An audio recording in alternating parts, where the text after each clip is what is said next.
अस्सलामुअलैकुम, मैं अब्दुल वारिस और आप देख रहे हैं मेरा यूट्यूब चैनल। और आज का जो हमारा मौजू है वो है सेल्फ़ डिफ़ेंस का। इस्लामी कवानीन के मुताबिक और पाकिस्तानी कवानीन के मुताबिक ये दोनों कवानीन आपको ये हक़ देते हैं कि जब आप पुरअमन हो, किसी को नुकसान देने का ना आपका इरादा हो और ना अमलन आप ये लग रहे हो कि आप किसी को नुकसान देना चाह रहे हैं, तो कोई शख्स आप पे हमला आवर हो जाए तो आपको ये हक़ हासिल है कि आप अपने सेल्फ़ डिफ़ेंस में ना सिर्फ उसके हमले को रोकें, अगर उसकी शिद्दत ज़्यादा है तो आप अपने उस हमले के दिफ़ा में उस पर हमला कर सकते हैं और उसे नुकसान दे सकते हैं।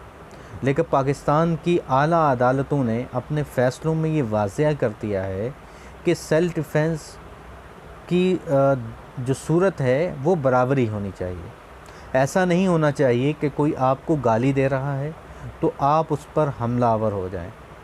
अगर कोई शख्स आपको डंडे से नुकसान देने की इरादा रखता है या नुकसान देने की कोशिश कर रहा है और आप उसको अपनी गन से फ़ायर करते हैं।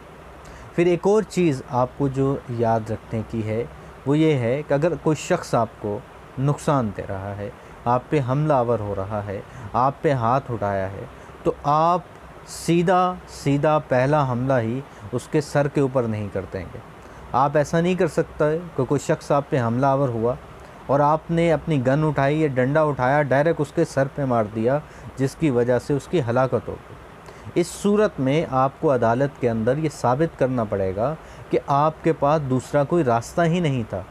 अगर आप उसके सर पे हमला ना करते, सर पे गोली ना मारते, तो कोई दूसरा रास्ता नहीं था और वो शख्स आपको कत्ल कर देता। तो इस सूरत में सेल्फ़ डिफ़ेंस की सूरत में आपको जहाँ ये हक़ हासिल है कि आप अपना दिफ़ा भी करेंगे और हमला आवर को रोकेंगे भी और उस पर हमला भी करेंगे, उस सूरत में ये भी आप पे फ़र्ज़ है और ये चीज़ें लागू होती हैं कि आप उसके हमले के जवाब में कैसा हमला कर रहे हैं। वो तो आपको ज़ुबान से या हाथ से नुकसान दे रहा है और आप उसने हाथ उठाया या डंडा उठाया और आप उसकी जान ले रहे हैं, तो आपको ये साबित करना पड़ेगा कि वो आपकी जान लेने की कोशिश कर रहे थे। अब हमला सेल्फ़ डिफ़ेंस की 3 सूरतें हैं। पहली सूरत तो ये है कि जो हमलावर है आपको उसे रोकने की कोशिश करनी है। दूसरी सूरत ये है कि वो जो हमलावर है उसके नुकसान जो आपको वो देना चाह रहा है, उसको कम से कम नुकसान होने की, अपने आप को ज़्यादा से ज़्यादा बचाने की कोशिश करनी है कि आपको नुकसान कम से कम हो। जहाँ उसका हमला रोकना है, अगर वो नहीं रुकता तो कोशिश करनी है आपको नुकसान कम से कम हो।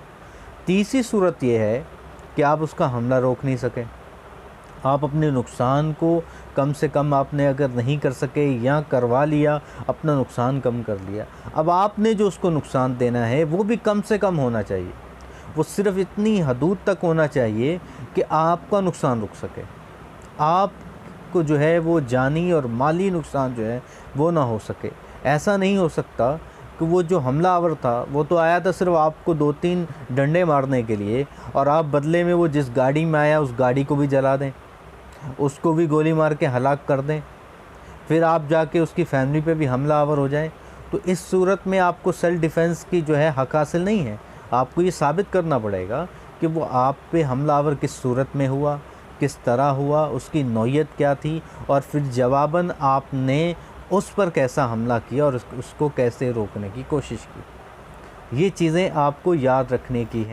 इसमें पाकिस्तान के जो कवानीन के मुताबिक इसको पाकिस्तान पीनल कोड की जो शिक है वो 96 से लेकर 106 तक डील करती। 96 से लेकर 106 तक ये डील करती है कि आपको सेल्फ़ डिफ़ेंस कैसे करना है और सेल्फ़ डिफ़ेंस की सूरतें क्या हैं। पहली सूरत तो मैंने आपको बता दी, कोई आप पे हमलावर होता है, आपको पता चल जाता है, आप उसे रोकते हो। पहले तो आपने उसके नुकसान उसको रोकने की कोशिश करनी है, फिर उस नुकसान को कम से कम होने देने की कोशिश करनी है। फिर आपको जो उससे नुकसान देना है वो ये कोशिश करनी है कि उसको भी इतना नुकसान हो कि उसका हमलावर कम से कम हो जाए, उसकी शिद्दत कम से कम हो जाए। ऐसा ना हो कि उसके हमले की शिद्दत कम थी, आपने जवाबतन जो उसको नुकसान दिया वो उससे डबल या 4 गुना या 5 गुना कर दिया। वो तो आया था आपका एक बंदा मारने के लिए, आपने 10 बंदे मार दिए, आपने उसकी पूरी फैमिली को ख़त्म कर दिया। या उसने एक डंडे से वार किया, आप 10 लोग मिल गए और उसके डंडे से तो उसको वार किया ही किया, वो जिस चीज़ में बैठ के आया था, जिस गाड़ी पे आया था, जो मूवेबल प्रॉपर्टी थी उसकी, आपने जो है उसको भी तबाह बर्बाद कर दिया, उसको भी आग लगा दी। तो इस तरह नहीं हो सकता, ये सेल्फ़ डिफेंस नहीं कहलाता। अच्छा, सेल्फ़ डिफेंस में अब क्या होगा? अब चलते हैं सेल्फ़ डिफेंस की पेनल कोड की शिफ्ट 96 पे। अब आपने सेल्फ़ डिफेंस में कोई कार्रवाई कर दी, नुकसान दे दिया किसी को, ये चीज़ों को याद रखते हुए कि मैंने जो है रोकना भी है, एक शिद्दत भी कम करनी है, जो उसको शिद्दत देनी है वो भी कम से कम हो कि सिर्फ हमला रुक जाए। उसमें जितनी भी आप कार्रवाई करेंगे, जो भी आप सेल्फ़ डिफेंस करेंगे, वो कोई आपका जुर्म नहीं होगा, आप मुजरिम नहीं ठहराएंगे अगर आपने सेल्फ़ डिफेंस में कर दिया। तो ये चीज़ याद रखने की है कि सेल्फ़ डिफेंस के अंदर जो आप जवाबबंद कार्रवाई करते हैं वो कोई जुल्म या कोई आपका गुनाह नहीं है। हाँ, सेल्फ़ डिफेंस आप अपना भी कर सकते हैं और अपनी जायदाद का भी कर सकते हैं। जायदाद वो तमाम जायदाद जो मूवेबल हैं या अनमूवेबल हैं, आप दोनों सूरतों में अपना दिफा कर सकते हैं, डिफेंस कर सकते हैं, और कानून इन दोनों सूरतों में आपको हक़ देता है कि आप अपना डिफेंस करें। इसी तरह एक पागल आदमी और बच्चा जिसको कानून में ये रियायत है कि उनको सज़ा नहीं मिलती अगर कोई वो जो है कोई गैर कानूनी कार्रवाई या रिएक्ट करते हैं, गैर कानूनी कोई काम करते हैं, लेकिन इसका मतलब ये नहीं है कि आप कोई पागल आदमी आपको नुकसान देने की कोशिश कर रहा है, आपके घर को आग लगाने की कोशिश कर रहा है, या कोई बच्चा अपने बचपन की वजह से आपकी जायदाद को या आपको नुकसान देने की कोशिश कर रहा है, तो आपको इसमें डिफेंड का हक़ नहीं है या डिफेंस करने का हक़ नहीं है। तो इस सूरत में भी आप उन्हें रोकेंगे और आपको उन्हें रोकने का हक़ हासिल है। नुकसान आप उन्हें कम से कम देंगे। वो पहले वाला जो मैंने आपको बताया कि 3 पार्ट हैं डिफेंस के, एक ये है कि आपने उसे रोकने की कोशिश करनी है, दूसरा अपने आप को नुकसान कम हो देने की कोशिश करनी है। तो ये दोनों चीज़ें तो आपने लाज़मन करनी है, एक पागल आदमी के मामले पे भी और एक बच्चे के मामले पे। फिर यह है कि तीसरी चीज़ में आप उसे नुकसान कम से कम दें। आप कोशिश करें कि आप पे किया हुआ हमला कम से कम शिद्दत का हो, आप बच जाएं, आप महफूज रहें, आप उनको भी कम से कम नुकसान देने की कोशिश करें, क्योंकि पागल आदमी को पता ही नहीं है, वो अपने होश व हवास ही खो चुका है। इसके साथ साथ एक सरकारी ऑफिसर अगर गुड फेथ में काम कर रहा है, एक अच्छा काम कर रहा है, अपने फ़राइज़ पूरे कर रहा है, वो जिस तरीके से भी कर रहा है, अगर वो ज़्यादती किसी के साथ नहीं कर रहा, तो उस मामले में आपको सेल्फ़ डिफेंस का हक़ हासिल नहीं है। आप ऐसा नहीं हो सकता कि सरकारी काम में किसी को जो है वो रोकने की कोशिश करें। हाँ, एक सरकारी ऑफिसर अगर गलत तरीके से, गैर कानूनी तरीके से कोई अमल कर रहा है, आप उस मामले में रोक सकते हैं, लेकिन उस मामले में भी आपने एक चीज़ याद रखनी है, अगर आपके पास वक्त है, टाइम है, तो आप किसी सरकारी इदारे को कॉल करेंगे, किसी सरकारी इदारे को बुलाएंगे और उस तरह उसे रोकने की कोशिश करेंगे।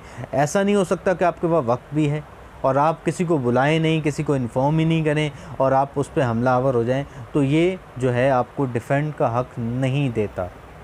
अच्छा, इसके साथ अगर आप जानते हैं कि एक शख्स है वो आपके बारे में गलत सोच रखा हुआ है और वो अनकरीब आप पे हमलावर हो जाएगा, जैसे कि आपको पता चला सुबह में कि शाम में एक शख्स मुझ पर हमलावर होने वाला है, वो शाम होने का इंतज़ार कर रहा है, एक वक्त का इंतज़ार कर रहा है, तो आप उसको इंतज़ार करें कि वो मुझ पे हमलावर होगा, तो मैं अपने डिफेंस में उस पर अटैक करूँगा।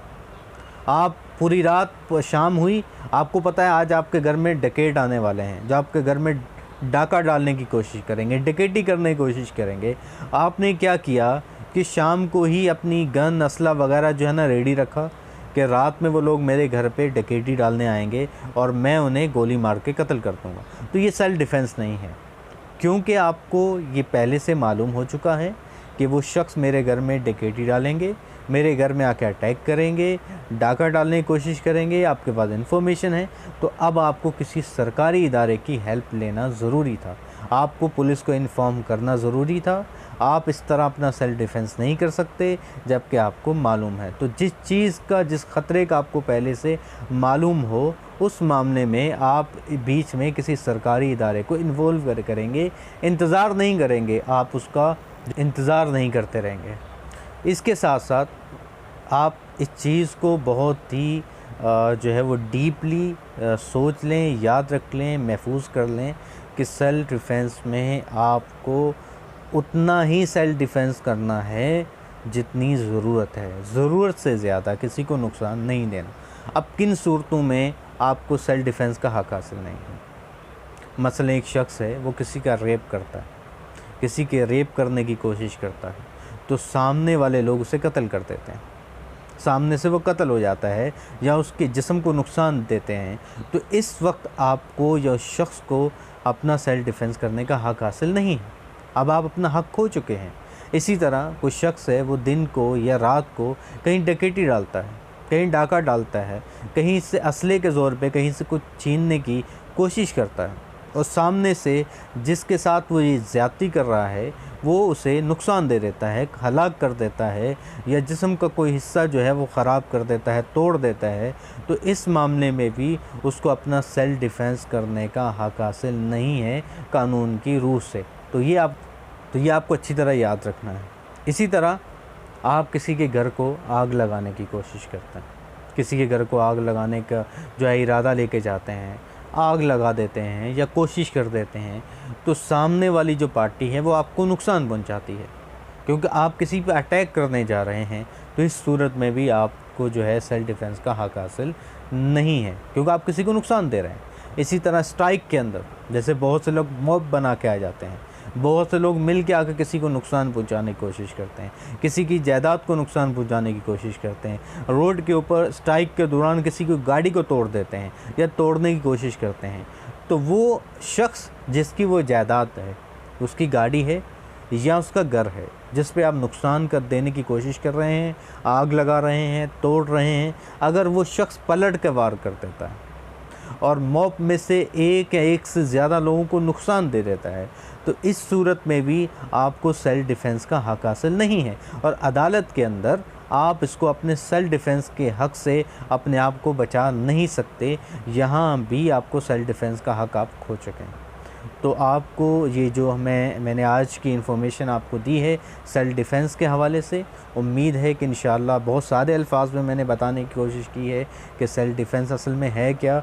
सेल्फ़ डिफेंस सिर्फ़ यही है कि कोई शख्स अगर आपको नुकसान देने की कोशिश कर रहा है और आप पुरअमन हैं, तो आप उसको रोकते हुए जो उसको नुकसान देते हैं या उसको कोई तकलीफ़ देते हैं, तो ये आपका सेल्फ़ डिफेंस कहलाएगा। उम्मीद है इंशाल्लाह आपको इससे फ़ायदा होगा और आपकी इन्फॉर्मेशन बढ़ेगी। कानून के मुताबिक आप जान गए होंगे कि सेल्फ़ डिफेंस क्या है। अगर आपको हमारी ये वीडियो अच्छी लगे, हमारी बात अच्छी लगे, हमारी बात समझ में आए, हमारे जो मौजू हैं, जो टॉपिक हैं वो समझ में आ रहे हैं, तो आपसे सिर्फ इतनी सी बात कि हमारे चैनल को सब्सक्राइब कीजिए, लाइक कीजिए, शेयर कीजिए, ताकि इंशाअल्लाह फ्यूचर में भी आपको ये इन्फॉर्मेशन सादा, बहुत ही सादा अल्फाज में हमारी कोशिश होगी कि आपको दी जाए।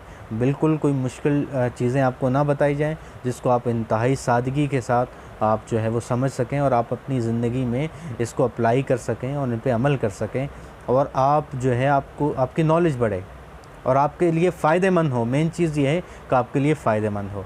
तो मेरे चैनल को सब्सक्राइब ज़रूर कीजिएगा, भूलिएगा मत, और इसे आगे बढ़ाइएगा, लाइक भी कीजिएगा, शेयर भी कीजिएगा। बहुत शुक्रिया। अस्सलाम वालेकुम।